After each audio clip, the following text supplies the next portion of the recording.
wasn't it just like 24 hours ago where the Raptors were back? The Raptors were back. They beat the Bucks by a whole lot.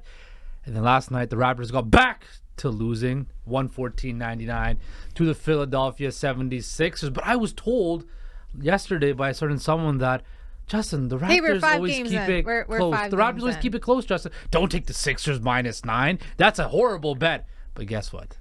The Raptors did not cover the spread. Justin Pudi, Noor Zaina back on a Friday. Noor, as I mentioned, the Raptors did lose last night in Philly. Kind of expected, second end of a back-to-back. We talked about that.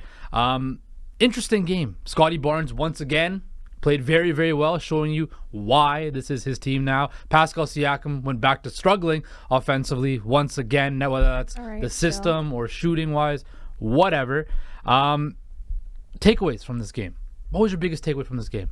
There's a lot, but the number one is not one foul on Joel Embiid. Not one foul. So you're telling me this freak of nature man who probably mirrors a landslide landscape or something. No, that's not right. Landslide. Yeah, that's not right. This freak of nature that resembles a freaking building who walks around the court, runs around the court at will, dropping his body on people, smashing people left and right, has no regard for his own being, has no idea how big he is, did not account for one foul the entire game. Not one foul. That's a great restraint on his part. Kudos to Joel Embiid for keeping his composure all game, for not getting one single foul while the Raptors were being hounded by the referees. Techs here, there, everywhere. Everybody got a tech. Nobody was safe from a tech. And despite a poor showing offensively, I think it honestly was the refs really coming down on the Raptors. They were really, Justin, don't look at me like that. They were actually hindering their effort offensively. Because if you're getting your mojo going, it's great. But when you get in foul trouble, when you're getting texts left and right, the aggressiveness goes away from your game. And that's where the Raptors were hurt, because you saw them become more passive in the second half. The first half wasn't that bad. And as you mentioned, Scotty Barnes has always been the highlight. It's been great to see him do the things he does. And honestly, we've been saying it before, the key should have been handed to him a long time ago. But it's nice to see what he's been able to do now. But I think giving the team to a younger guy is going to come along with growing pains. You're going to win against the Bucks one night, blow them out of the water by 20 points, lead with confidence the whole way through, or you're going to fall out to Joel Embiid and his 28 points. And he won't get one single foul for it. Not one single. Not one. The Raptors got 5 techs. The Sixers got 3, so it wasn't that big of a discrepancy. Yeah, but if you look at how Justin, even you cannot. I know it. The fact that even I can see it on your face that you're like, well, she's got a point about Joel Embiid. But look, the other thing is this: the Raptors took 79 shot attempts. Right, they shot 48% from the field. Right, the Sixers took 92 shots. Yeah. Right, the Raptors again. The offense, it's still a work in progress. We're still seeing that, yes, Scotty Barnes is putting up very impressive numbers. He's leading the charge, not only points-wise, but rebounding, assists, taking that full, that full control of the game. But when you look at the box score of the rest of the guys, OG Anunoby, 12 shots. Pascal Siakam, 11 shots. It's all pretty spaced out. There's not one ball-dominant guy that's taken a whole lot of the shots. Pascal Siakam, 5 for 11 from the field, 0 from 3 from three-point range. Another guy, Gary Trent Jr. We haven't seen a Gary Trent Jr. hot shooting performance this season yet. We haven't really seen Gary Trent Jr. We know he's a super streaky guy. And this is a very big season for Gary Trent Jr. as he is the guy that's supposed to come off the bench and bring that instant offense, that spark plug. And we haven't seen that yet. And with a team that lacks the depth of the Toronto Raptors, that's very important. You look at this team and the bench points. A whole bunch of guys played. I'm pretty sure everybody played on the Raptors roster last night. And they had, 11, 13... Grady Dick with a 27 0 points. Yeah, for but we know. But the thing with we talked about Grady Dick too. He played 14 minutes, minus 17 in that. Tough night for the rookie, but you expect that with a young player. I'm looking at a guy like Gary Trent Jr. He needs to be the leader of that second unit. Whether if he's still upset that he wants to start or not, it's irrelevant. That's your role. You can be the sixth man of the year. You can make a whole lot of money being a very prominent sixth man. but you gotta show up. You know what it is? I think a lot of it is you have a lot of guys on this team who are young still, right? Who are still learning, who are, again, like we said, growing pains are going to come along with it. But one thing we're lacking, and I think we're going to have to overdo and overuse Dennis Schroeder in this department, it's the facilitating. There's not a lot of guys who can make shots for themselves. And the vision that they have, as talented as they might be, the court vision is just not there whatsoever. And they'll make little mistakes that you're looking at them make. And you know a more experienced player, perhaps even a more skilled player, would see things that we are seeing as a third person. But on the court, they're still making some very annoying mistakes. Like we had Joel Embiid in the paint. You saw Pascal Siakam and Gary Trent Jr. doubling him. Out of nowhere, Gary Trent Jr. abandons the help. Yeah. All you see is the camera looking down in the paint. You see Joel Embiid. You see Pascal Siakam trying. Pascal Siakam is a great help defender. But he can't stop Joel Embiid alone. On-ball, one-on-one exactly. And like nobody can stop Joel Embiid alone, you know? No. But then you see Gary Trent Jr. in a split second change his mind and go run off to the perimeter. I'm like, is there a second ball there? Why'd you run off? Why'd you just abandon the help? And it was one of those mistakes that happened this game where there were so many lapses of judgment, but that stuck out more than anything else for some reason. And the other point also was towards the very end of the fourth quarter, where I think it really nailed the game in the coffin for the Raptors and won the game for Philly, where you had Scotty Barnes running up the offense. He passes the ball to OG Anunoby. OG then passes it in the paint. Paint passes it back to Scotty. Scotty passes to OG Anunoby. OG passes back to Scotty. Scotty looks to pass it back to OG Anunoby. Mm-hmm.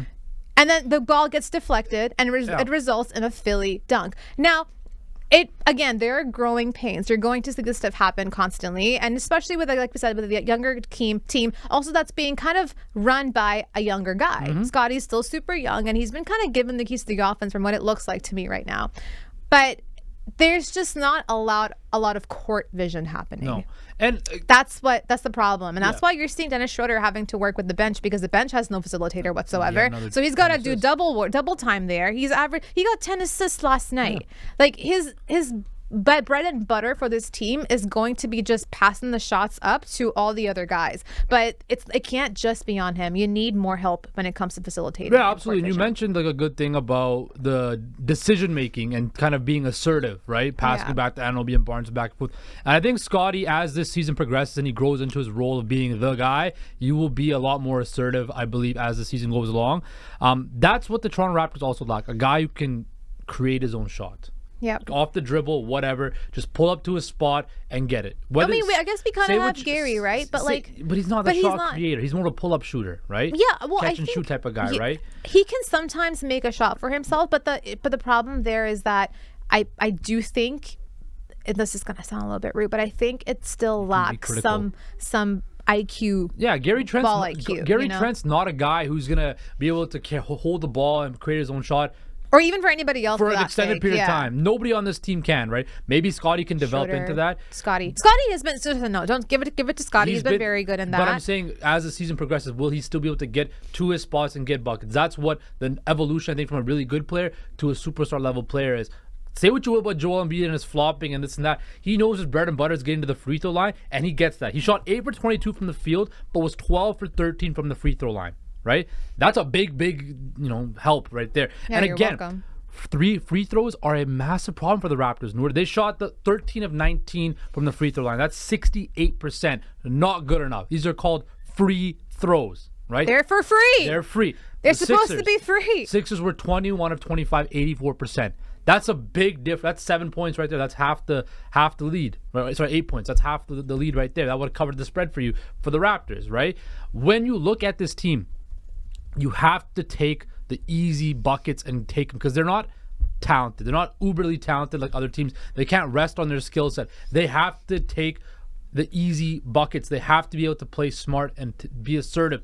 And that's going to come. I think it's going to come. It's early. We knew there was going to be growing pains. Yeah. There's been a lot of good this season. We've talked about Dennis Schroeder, Scotty Barnes, but there's been a lot of bad too.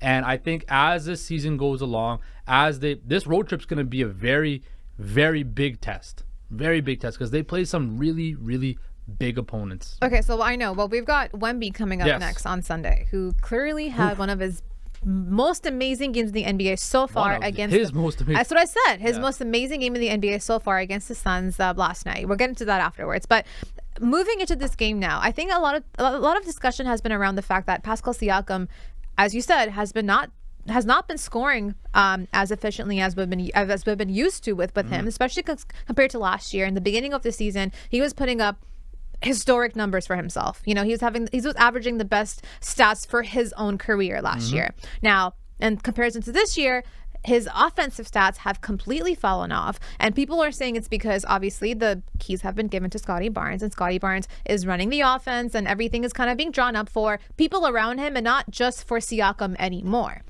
I see that, and I can see why Darko should probably be trying to involve Pascal as much as he can in that offense and using him more effectively, and maybe not leaving him out to sit in the perimeter the entire way through, and using his body in ways that is going to be effective to the Raptors winning something. However, my other side on this is, should it not be up to Pascal to also get himself involved? We've seen him be aggressive in the past, and I think this is just a very passive Siakam, where most of the time he's either passing the ball or he's transitioning between the ball, or we're seeing his transition offense come into play, and there'll be a time or two I'll see a spin, but that is very hard to come by now. I kind of miss seeing Pascal Siakam. That's what I'm saying. I think that he averages like one a game so far this Siakam season. Beyblade action. I miss seeing that. Listen, relax, respect it. It gets the bucket done, gets the job done. Yes, it does. Maybe he's got to go back to it. Okay. But that's what I'm saying. I'm wondering how much of that falls on Darko, but also how much of that falls on Siakam for you. Again, that's the thing. Like, this is the big question now: is the Raptors didn't make a definitive decision on Pascal Siakam in the offseason on what they wanted to do. Right? There's a whole lot of turmoil, a whole lot of drama between the two sides coming into the season. And when you look at this play from him is only hurting him and it's hurting the Raptors in the long run, not only on a game-to-game basis, but in potential trade talks for the Raptors and his value, and also a Pascal Siakam contract, right? This right here was a massive pivotal season, for him. And he hasn't played well. Maybe it's because we are 5 games in, 6 games in. 6 games in, but maybe in the offseason, Darko didn't speak much about Pascal, talked about how he's got to play more efficient and stuff like that. Maybe the talk through training camp and behind the scenes is that Pascal's not a focal point anymore. Maybe he's taking offense to that and he's being passive rather than being an all-star that demands the ball and stuff like that. He just wants to be a passenger right now. Or maybe he doesn't want to step on eggshells and come out and say, give me the damn ball like some other superstars would. But if you're an all-star, you've been a multiple-time all-star, you've been an NBA champion, one most improved player of the year, you have some credentials on your resume, that should warrant you saying, okay, well, give me the ball. Right? Yeah. I've proven to score 20 plus points a game per season, right? I get it. We have this young guy right here who's supremely talented and is coming into his own, but I'm still in the prime of my career. I'm coming off a season where I had the best stats of my best statistical season of my career, right? If I'm him, I want to touch the ball. I want to help this team win. I want to play well, but I can't be passive. And like you said, he's being passive right now. And mentality-wise, I've always said this, is that he doesn't have the mentality to be the alpha on a team. And it seems to me that Scottie Barnes is growing into that role of becoming the alpha of the Toronto Raptors right now. Don't say alpha. Alpha is a weird thing. Top dog, alpha, main beta, man. Really? What are you, Andrew Tate? I'm not. Okay. But I see where you're coming from.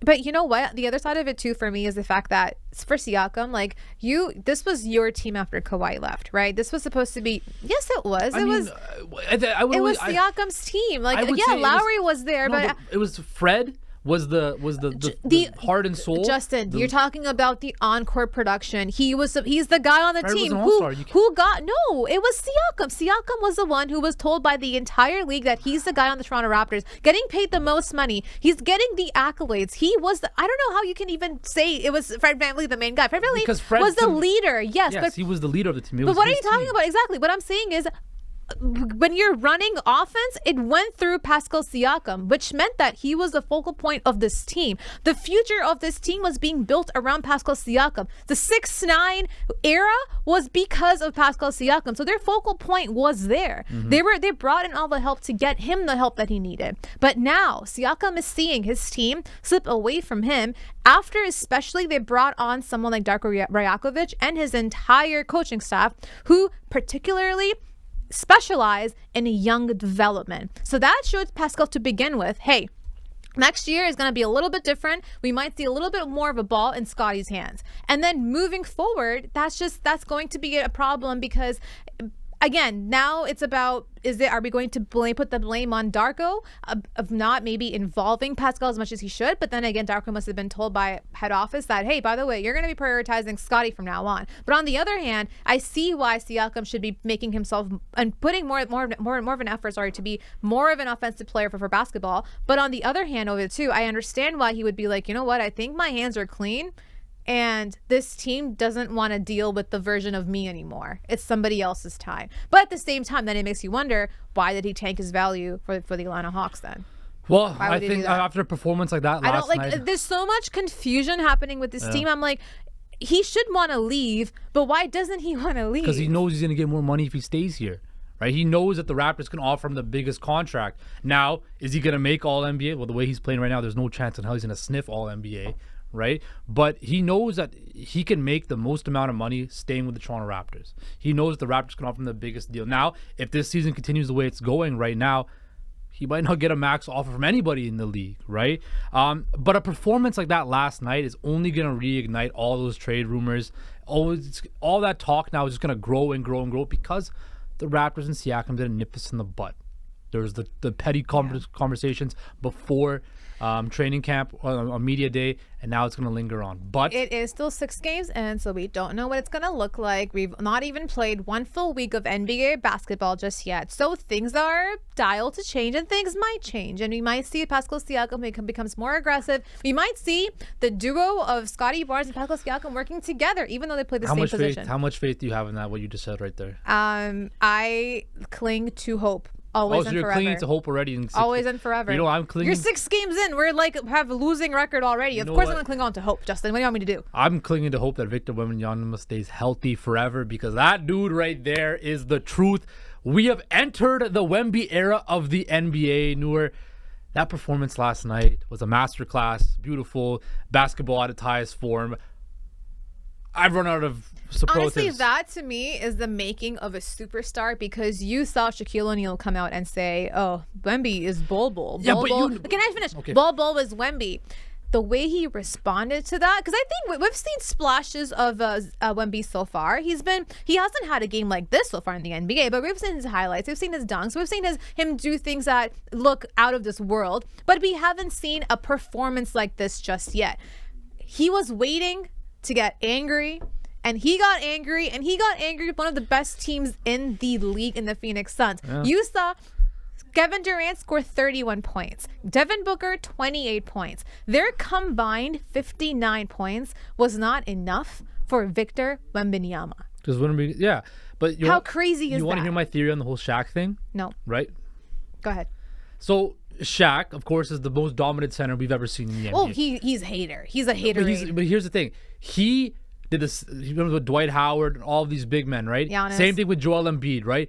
He always says he's got G14 classification, right? He holds these big men and always puts them down because he feels that they're going to come up on his stature as one of the best centers. Well, but here's the thing. Shaq also did it because he felt that Hakeem never gave him his respect. Kareem never gave him his respect. He is. You know what Shaq is? Shaq is standing at the gate of the center, Hall of the Fame Pantheon center, of centers, yes. And he's like, I get to dictate who dares come through my gate. Yeah, you have to prove. That's what he does. Shaq's the guy where is. you have to prove it to him that you are a dominant big. He's like, then who you dare can enter my gate? He did the same thing with Jokic when he won the MVP and the title, and he did the same thing with Embiid. He we always know called them him out for hating all the, but at the same time, like it's I not can hating. see why It's not hating. He's holding. He's hating. He's hating for sure. You can't, but you can't say that about Wemby when he's like 5. Yeah, the Bol comparison is stupid. That's hating. Right? It's hating. How's that not hating? It's not, but I understand his method to it. But what I was saying though is someone like Wemby responding to that with a 38-point performance and coming out by winning isn't just like, oh my God, what a great player. That's the making of a superstar, because you're putting the team on your back. You're going up against one of the best teams, not just in the Western Conference, but in the league. And you're doing that coming off of bad comments from one of the best centers of all time. And you use that to fuel yourself. It tells you everything about his mindset. And that mindset is the making of superstars in the future. Look at Michael Jordan. He would find a way to get mad at the freaking ball boy to give himself motivation. That's what greats do. They look at someone coming down at them, they use that as motivation, and they come out the next night and they put everything on their back and get that win in a dominating fashion. Honestly, I'm using that motivation from now on. I'm going to watch that game 24/7. Whenever I feel down, whenever Justin comes at me, I swear to God, I'm going to go home, watch when you put up 38 points against Kevin Durant and be like, who dare enter my gates of center? Nope. Oh, no, that didn't fly. But yeah, I will say, no worries. Look, Raptors got a big test in Wemby on Sunday afternoon. It's an early game on Sunday, actually. Barry losing that. Sunday afternoon games. Noor's calling her shot already, 3:30 p.m. Raptors are going to lose. You don't have to tune in, I guess. But what you should do is tune in to Hoop Talks here at the Homestand crew, because we have all things Raptors covered, and we will be sure to break down that entire road trip. That was a bit of a tongue twister right there.